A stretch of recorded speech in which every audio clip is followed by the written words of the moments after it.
$1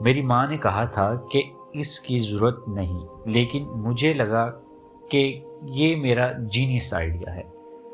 teacher نے ہم سب کی غباروں کے ساتھ ایک ایک پولرائڈ تصویر لی اور اسے بھی لفافے میں ڈال دیا۔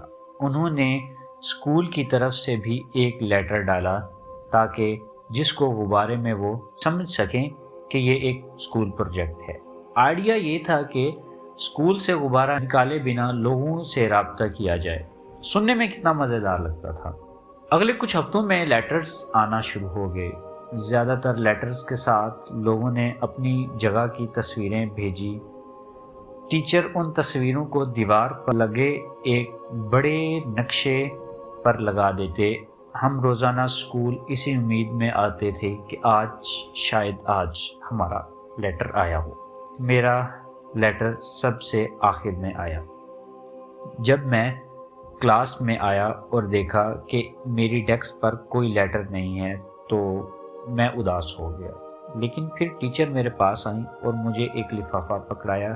میں خوشی سے پاگل ہو گیا، لیکن جیسے ہی میں نے اسے کھولنے لگا، ٹیچر نے اپنا ہاتھ میرے ہاتھ پر رکھا اور کہا، بیٹا پلیز ناراض مت ہونا۔ مجھے سمجھ نہیں آیا کہ وہ کیا کہہ رہی ہیں۔ میں کیوں ناراض ہوں گا؟ اب میں سمجھتا ہوں کہ وہ ٹیچرز نے پہلے لفافے چیک کر لیے تھے تاکہ کوئی غلط چیز نہ ہو۔ جب میں نے لفافہ کھولا تو مجھے سمجھ آ گیا۔ اس میں کوئی خط نہیں تھا، لفافے میں صرف ایک پولرائڈ تصویر تھی، لیکن مجھے سمجھ نہیں آ رہا تھا کہ وہ کیا ہے۔ وہ کوئی صحرا کی تصویر لگ رہی تھی، لیکن بہت دھندلی۔ ایسا لگ رہا تھا کہ تصویر کے کھینچتے وقت کیمرہ ہل گیا ہو۔ اس پر کوئی واپسی کا سٹیمپ بھی نہیں تھا، تو میں چاہ کر بھی جواب نہیں لکھ سکتا تھا۔ میرا دل ٹوٹ گیا۔ اسکول کا سال گزرتا گیا اور باقی بچوں کے لیٹرز آنا بند ہو گئے۔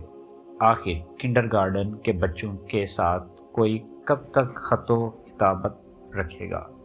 سب کا شوق ختم ہو گیا۔ تبھی مجھے ایک اور لفافہ ملا۔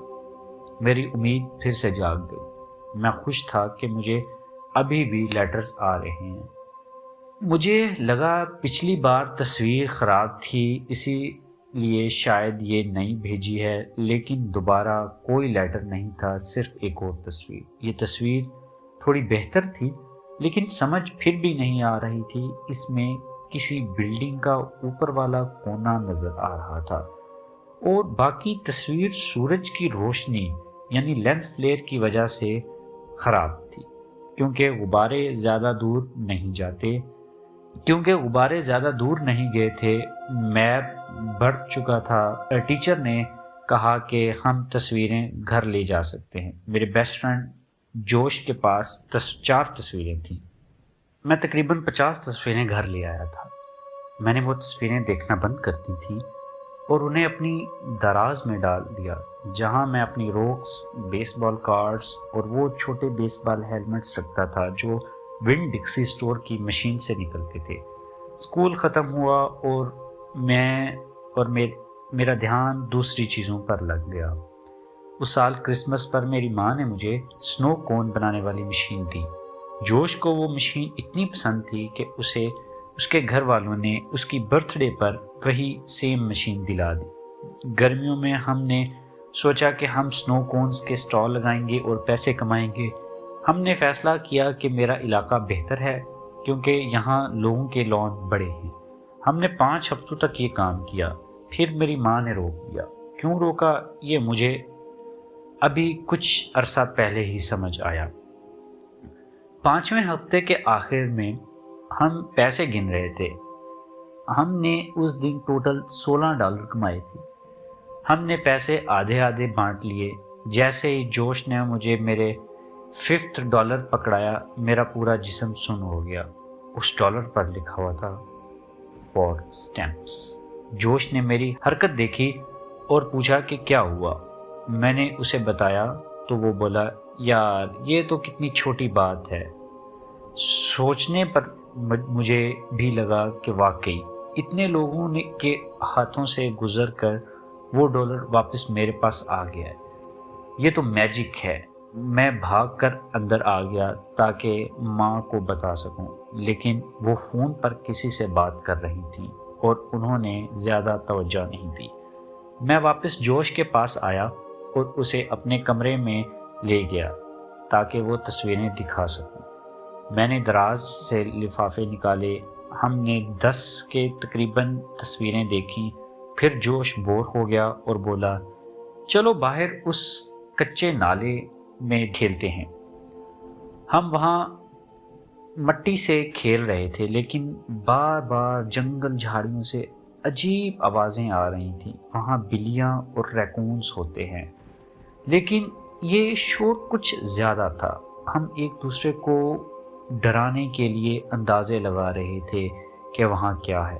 جوش ضد کر رہا تھا کہ وہ کوئی روبوٹ ہے۔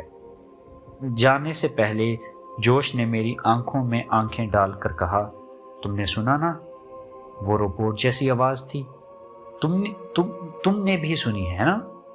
میں نے ہاں میں سر ہلایا، کیونکہ وہ واقعی کوئی مکینیکل آواز تھی۔ آج مجھے سمجھ آتا ہے وہ کیمرے کی ریل وونڈ ہونے کی آواز تھی۔ جب ہم واپس آئے تو جوش کی ماں اسے لینے آ چکی تھی۔ جوش چلا گیا، ہم نے کھانا کھایا اور میں سونے چلا گیا، لیکن میں سویا نہیں۔ اس دن کی واقعات کی وجہ سے مجھے ان تصویروں میں دلچسپی پیدا ہو گئی تھی۔ میں چپکے سے اٹھا اور تصویریں نکال لی۔ میں نے پہلی تصویر، وہ دھندلی صحرا والی، فرش پر رکھی، پھر دوسری بلڈنگ کے کونے والی اس کے ساتھ رکھی۔ میں انہیں ایک گرڈ کی شکل میں جوڑتا گیا، تقریباً 5x10 کا گرڈ تھا۔ جیسے جیسے میں تصویریں جوڑتا گیا وہ صاف ہوتی گئیں۔ ایک درخت پر پرندہ، سپیڈ لمٹ کا بورڈ، بجلی کی تار، لوگوں کا ایک گروپ جو کسی بلڈنگ میں جا رہے ہیں، اور پھر میں نے کچھ ایسا دیکھا جس نے میرے ہوش اڑا دیے۔ مجھے آج بھی یاد ہے، مجھے چکر آنے لگے اور دماغ میں بس ایک ہی سوال گونج رہا تھا، میں اس تصویر میں کیا کر رہا ہوں؟ اس بھیڑ والی تصویر میں اپنی ماں کے ہاتھ پکڑے سب سے پیچھے کھڑا تھا۔ ہم تصویر کے بالکل کنارے پر تھے، لیکن وہ ہم ہی تھے۔ میرا دماغ گھوم گیا۔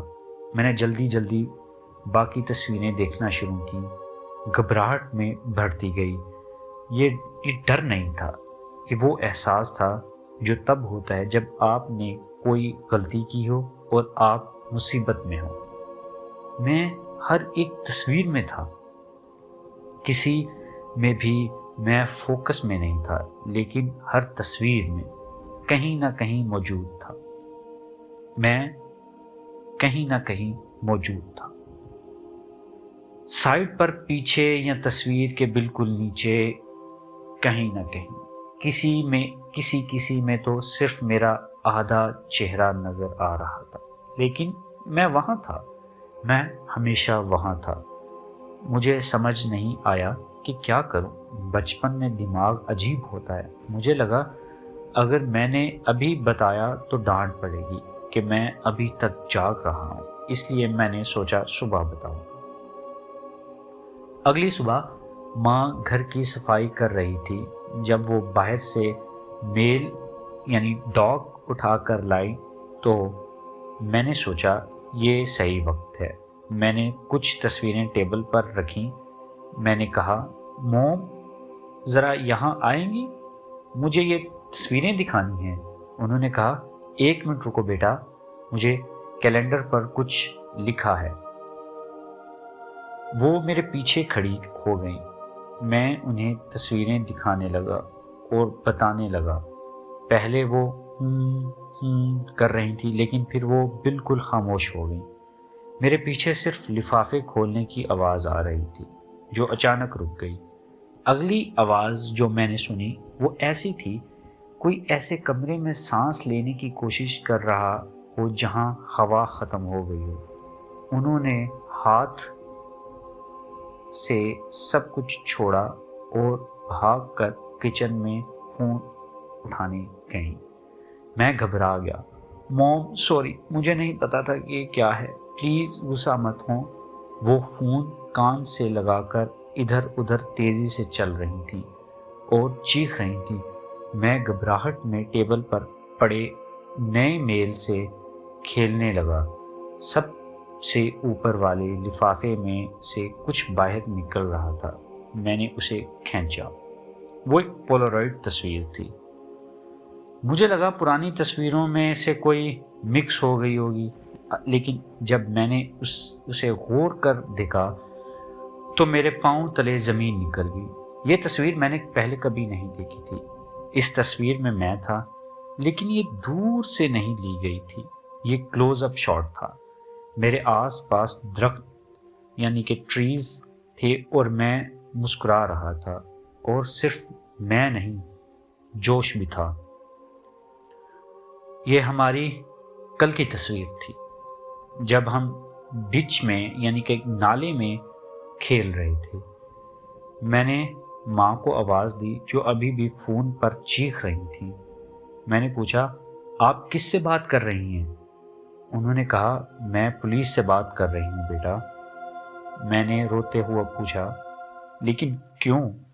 میں نے تو کچھ نہیں کیا۔ انہوں نے جواب دیا، وہ مجھے اس وقت سمجھ نہیں آیا، لیکن جب آج میں سوچتا ہوں تو میری روح کانپ جاتی ہے۔ انہوں نے وہ لفافہ اٹھایا، میری آنکھوں کے سامنے کیا۔ ان کے چہرے کا رنگ سفید پڑ چکا تھا اور آنکھوں میں آنسو تھے۔ انہوں نے کہا کہ انہیں پولیس کو اس لیے بلانا پڑا کیونکہ اس لفافے پر کوئی پوسٹ مارک ٹیئرڈ کی مہر نہیں۔ اس کا مطلب سمجھ رہے ہیں آپ؟ پوسٹ مارک نہ ہونے کا مطلب ہے کہ وہ لیٹر ڈاک کے ذریعے نہیں آیا تھا، اسے کسی نے خود میرے گھر کے دروازے پر رکھا تھا۔ وہ وہی تھا۔ جی، یہ تھی آج کی کہانی بلونز۔ امید ہے آپ کو اچھی لگی ہوگی۔ نیکسٹ اس کا چیپٹر ہے باکسز، جو کہ ہم کل اپلوڈ کریں گے۔ تب تک کے لیے بنے رہیں آصف کے ساتھ۔ اگر آپ جاننا چاہتے ہیں آگے کیا ہوا اس کے ساتھ تو سبسکرائب۔ Thank you. اللہ حافظ۔